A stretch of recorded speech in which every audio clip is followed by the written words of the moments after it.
Magandang umaga po sa inyong lahat. Yan po yung panahon natin dito ngayon. Ang lamig. Hindi po bero ang lamig ngayon dito. Tingnan po ninyo, may ice po yung ano siya, nanigas siya dahil nga ngayon sa labas minus 7 ata. At maaraw naman siya, kahit ganyan po yung panahon, maaraw. Napakalamig sa labas, kaya tinatamad po talaga akong lumabas ngayon. Sana next week hindi na siya ganito. Dahil maaga, lalabas na kami dito sa bahay dahil nga si Martin pang umaga next week sa trabaho. Kaya ako ang maghahatid ng mga anak namin papuntang eskwelahan nila. Lalo na si Fiona, pero yung dalawa, hindi ko naman kailangan ihatid. At pero magkasabay kami papunta ni Philip. Si Philip isabay namin. Kaya si Philip hindi niya nagtitingin ng anong oras na, baka maaga ko ba, baka malate siya. Kaya dinadala ko yan siya tuwing inatid ko si Fiona. Pero mas nauna kasi yung eskwelahan niya kaysa kay Fiona. Yan. Yung panahon namin dito. Kaya sabi ko kay Martin, sana next week hindi masyadong malamig dahil maghatid ako ba, maglakad lang ba ako sa umaga. Na ganito, kahit ang kapal pa ng suot mo, ako, para sa akin, hindi talaga siya papasok pa rin yung lamig sa loob ng katawan mo. Ay, maglilinis po muna ako at mamaya magluluto na naman ng pagkain para sa mga bata. When I walk into the kitchen, you saw the look on my face, you saw the look on my heart to get out of this place. I sensed something I've never seen before. When you put on the pineapple, we couldn't be friends anymore. Pineapple thousands, go on pizza. It's a fruit and you know that. Pineapple thousands, go on pizza. They just don't belong.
Something I've never seen before. When you put on the pineapple, we couldn't be friends anymore. Pineapple thousands, go on pizza. Mga gamit ba na sa balay? Mili kami ng mga gamit sa bahay, sa bagong kasal. Ay, sana kanina po sa tipo na siya. Ay, di siya, siya. Hindi siya na. Ito takila kay dili na ba? Dili na na itanawon ang inyong kuan. Ito man na siya. Ay, nice na oy. Asa? Kanang kiss. Saktuhon nimo 20 euro pero na nimo nako. Oh. Kana. Pala kuha tag basket. Hindi ta rin no, action no. Ay, tara not ka na ay kanang tanganan sa Asa may butang? sa mga Kiss. sa mga kani ba? Asa may butang? Ito butanganan sa oil sa Only the spot. Tangan niya sa oil eh. tanganan sa kanan. Para sabit man na. Di na siya isabit eh. Pwede raman sa na siya. Mga kandila ito yung pinapadala ko palagi sa amin pag padala ko ng package ba. Ganito para sa kapatid ko sa sementeryo. Yan, nagmili kami konti dito. Mga gamit sa bahay para sa bagong kasal. Mabuhay ang bagong kasal. Sana all. Sana wag ba? When I walk into the kitchen, you saw the look on my face. You saw the look on my had to get out of this place. I seen something I've never seen before. When you put on the pineapple, we couldn't be friends anymore. Pineapple thousands, go on pizza. It's a fruit and you know that. Pineapple doesn't go on pizza. They just don't belong.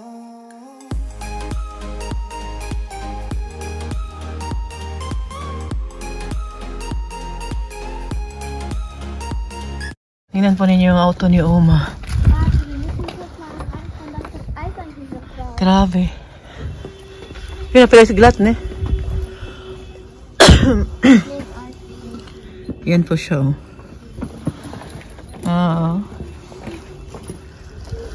Snowflakes. Yan. Der Schnee ist voll weiß. Schneeflocken, ne? Dale, guck mal. Mama, willst du kämpfen? Yeah? Laro mo na si Fiona. Pinakita ko lang po to sa inyo. Itong ano ba? Wieso kriegt ihr ja nichts? Schneeflocken tawag yan. Schneeflocken. Tingnan po ninyo. Diba ang liit? Diba ang liit? Man kann jetzt bitte rein hier tippen. Pasok na kami dahil nilalamig na tong anak ko. Pinakita ko. Nandito pala ako ngayon sa city dahil kinuha ko yung isda na pina-reserve ko ba. Muntik ko nang makalimutan, mag alas 4 na. Kaya ito na yung isda na pina-reserve ko. At uuwi ako agad dahil wala akong plano magtagal dito dahil ang lamig. Ang lamig po talaga ngayon dito sa Germany ba. At yung mga anak ko nasa bahay lang. Binilhan ko din si Oma ng kanyang paboritong tinapay. Kaya punta na ako dito sa station ulit, sa bus station dahil karating na yung bus natin. Nasa bahay na po ako. Hindi po ako nagtagal doon dahil nga po ang lamig. Grabe, lamig talaga. Hindi kaya magtagal sa labas. Kahit malamig pa yung, kahit makapal pa yung suot mo, pero maramdaman mo pa rin talaga yung ano ba, yung lamig, sobrang lamig. Kaya nagmamadali din ako dahil magluluto pa ako ng piniritong isda. Nagbili ako ng dorade, nagpa-reserve ako doon ng dorade sa Turkish supermarket, Kinuha ko na. Hindi ko kasi siya nakuha kanina dahil lang nagsundo kay Fiona si Martin. Dahil panghapon man si Martin ngayong na week na to. Kaya may oras siya nagkuha. Tapos hindi na lang niya ako ginising kasi natulog ako ulit. Gumising lang ako kanina umaga. Discuss ko si Fiona, si Oma. Kanina umaga, pagising ni Oma, nakahihi siya pero hindi na talaga marami. Katulad nung kahapon, yung nakaang araw. Sunod-sunod talaga yung nangyari. Kaya ang dami ko pong nilabhan ngayon ng mga cover sa kanyang bed ba. Meron naman na pinadala yung insurance namin na ano siya, ilagay siya sa baba para hindi ano yung bed niya, yung di pupunta dun sa ano talaga ba. Pero yung bed kasi ni Oma, parang plastic din yung cover niya. Tapos meron pa din yung isa pa na ano, kaya. Tapos, pwede lang siya labhan. Kaya yun yung ginawa ko ngayon, nilabhan ko. Kaya dami po nating nilabhan, oh. Puno. Pero last na lang yung nilabhan ko ngayon. At natapos ko na yung labahan ko. Mga gamit ni Oma. At mamaya, punasan ko siya bago siya matulog. At ibibigay ko tong pagkain niya dahil binilhan ko siya nito. Favorito to ni Oma. Tuwing pumunta pa ako sa city, binibilhan ko siya ng ganito. Oh, sarap po nito. Hindi naman siya araw-araw kumakain ito. Basta may ano ko ba, tinapay pa yung sinabi ko kanina, no? Hindi naman tinapay yung binili ko. Basta may binibili talaga ako kay Oma na tuwing nasa city ako, binibilhan ko talaga yun siya dahil pag pasok ko sa kwarto niya na may bit-bit ako na para sa kanya, natutuwa po talaga yan si Oma. Parang bata ba pag binilhan mo ng ano, may pasalubong ka, kung uuwi ka, ma-appreciate talaga yan ni Oma yung binigay mo, bibilhin mo. Simula pa noon, ganyan talaga yan siya. Mas lalo na ngayon na, ano na siya ba, ramdam din naman ni Uma yan na hindi na siya nakakalabas, hindi na siya nakakalakad. Kaya hindi talaga madali na may sakit ka, nasa bed ka lang. Yun ang ano ba. Kaya habang malakas pa yung pangangatawan natin, mag-enjoy po tayo, wag natin, okay lang naman na pansinin natin yung mga negative na mga pero wag natin sila palaging pansinin dahil hindi natin deserve na ma-stress na dahil sa kanila. I-enjoy natin yung buhay natin sa pamilya natin, kung ano yung pinagkabaalahan natin. Yun po yung importante. Basta ako, masaya ako kung anong buhay ko ngayon. At napapasalamat ako sa mga grasya na natanggap ko. Yun lang. Bigay ko mo ito kay Uma. Baka may mainit na naman sa akin dito ba.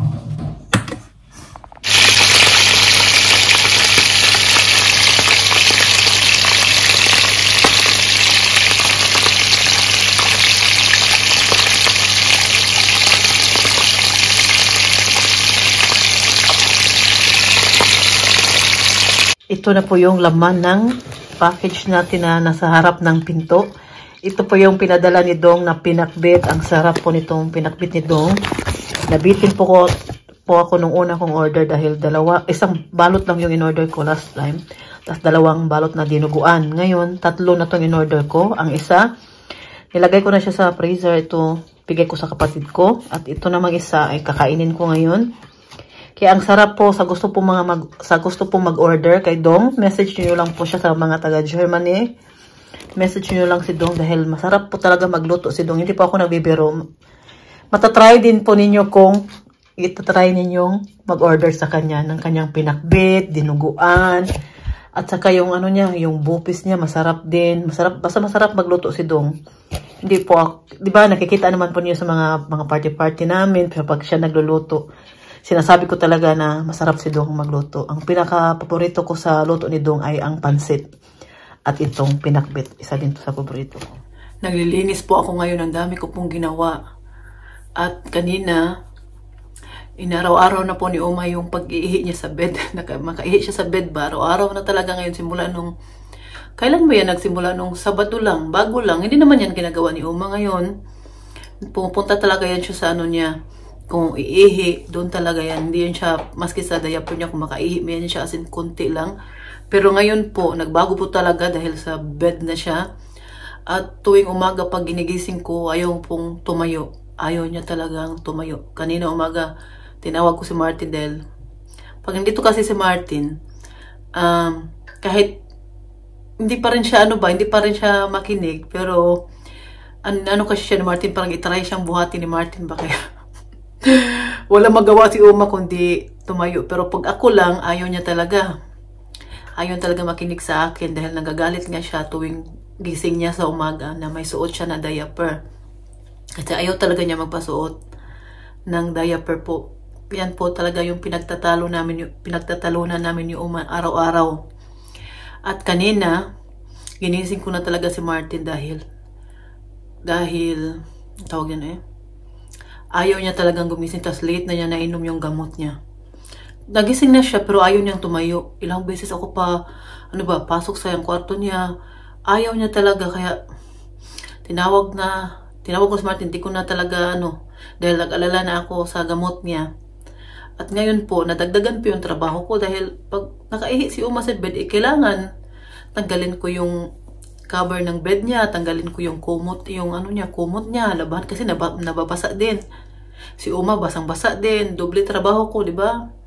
Kaya marami akong trabaho ngayon dahil nadagdagan ng trabaho natin dahil kasi Uma araw-araw na ngayong umiihi sa bed niya. Kaya nag-iisip ako kung ano yung gagawin ko, ano yung ipaplan ko, kisingin ko si Uma at paano ba? Kasi bago siya natutulog, maihi naman yan siya kasi pinapaihi ko naman yan. Pero dahil din siguro sa gamot or nakakalimot siya na nakaihi na pala siya sa kanya dahil nga sa sakit niya, Yun po. Kaya ngayon, sabi ko kay Martin pero meron po kaming gamit na in-order sa health insurance ni Uma para po yun na magtulong sa akin na parang para paupuin si Uma, para siyang, pakita ko po sa inyo pag nandito na kasi dumawag na gahapon kung gaano kataas si Uma, yung height ni Uma at saka yung timbang niya, tinanong na kahapon ba para sa pag-deliver na lang nila. Basta tatawag daw yung dito mag-deliver bago sila pupunta sa amin. Yun po ngayon nadagdagan yung trabaho natin kaya medyo hindi ako masyadong nagbibideo ngayon dahil nga stress ako na marami akong trabaho tas ang lamig-lamig pa sa labas. Kaya hindi ko alam kung ano unahin kong trabaho. Siyempre, si Uma yung talagang unahin dahil nga may sakit ba. At lalo na pag ngayon na doble na yung trabaho ko sa baba. At nanonood pala ako ng kay si Arya ba, nag-enjoy ako kay Arya nagtingin. Si Arya ang laki na ni Arya ba, nanood ako kanina ng nila, tapos tinignan ko ulit. Ang laki na ni Arya ba, parang kailan lang, maliit pa, diba? Ang dami po niyo nagsubaybay sa Team Blended. Ang liit pa ni Arya noon. Tapos ngayon bilang laki na, na ba siya? 4 na ba siya, no? 4 na ba si Arya? 18 man pinanganak si Arya, 19, 20. Yeah, 4. Mag-5 na siya ngayong December. Bilis no, next year. Maglapit na mag-grade 1 si Arya. Ilang na lang. Bilis ng panahon. Kaya, ang kapatid ko po, sinabihan po niya ako na, bago daw siya uwi, sana makita doon niya si Arya. Gusto talaga niya makilala at makita si Arya. Kasi nung birthday ni Arya, hindi po kami magkasya sa auto, kaya hindi siya nakasama sa amin. Pero, nung time na yun, yung kapatid ko, doon lang naman sila sa bahay nila. Hindi naman pala sila umalis noon. Kaya, hindi siya nakasama din dahil hindi kami kasya dahil pag pupunta pa kami ng Bono, si Philip hindi talaga yung pwede na iwan. Sasama talaga yan siya sa amin. Lalo na pag nandun si Steven. Kaya, hindi kami nagkasya. Yun din ang rason. Kaya sana ngayong buwan na to or next month bago uwi yung kapatid ko, makapunta kami kanila Team Blended ulit. At sapa ngayon kasi mahirap iwan si Uma at yung nagbabantay sa kanya na kinukuha namin na mag-alaga sa kanya. Nagbakasyon ngayon sa Thailand. Kaya walang makabantay talaga sa kanya kung alis kami ng medyo malayo-layo. Kasi ang Bon, mag 2 hours din yan ng biyahe na to sa Bon, no? Kaya titingnan na lang natin, may oras pa naman yung kapatid ko hanggang katapusan pa siya ng February dito. Makakita pa siya ng carnival. Tapos si Oliver pupunta daw dito sa amin bago uwi yung kapatid ko. Gusto niyang makita. Or gusto niya gumala dito sa amin. Mangulit na naman yun dito si Oliver, no? Sabi ko kay Oliver, ay Oliver, wag na lang sa pala kay night shift si Martin. Sabi niya, mag-ingay tayo kasi pag night shift yan si Martin, di ba, bawal kami mag-ingay. Hindi tayo mag-ingay dito. Sabi niya, hindi naman ako maingay. Wag po kayo maniwala kay Oliver, maingay po yun si Oliver pa. Maliit lang yun, pero maingay po yun. Ay, nagaluka si Oliver. Ay, basta pupunta daw siya dito. Kaya, sabihin ko sa kanya na na lang, sa carnival, punta pala siya dahil wala palang trabaho si Martin sa isang araw sa carnival. Kaya makagala kami doon sa Attendorn. Yun lang po, end up natin tong video natin ngayon. Maraming salamat po sa inyong panonood at sa walang sawang suporta. At mag-iingat po kayo palagi. Bye! Living the highs and lows.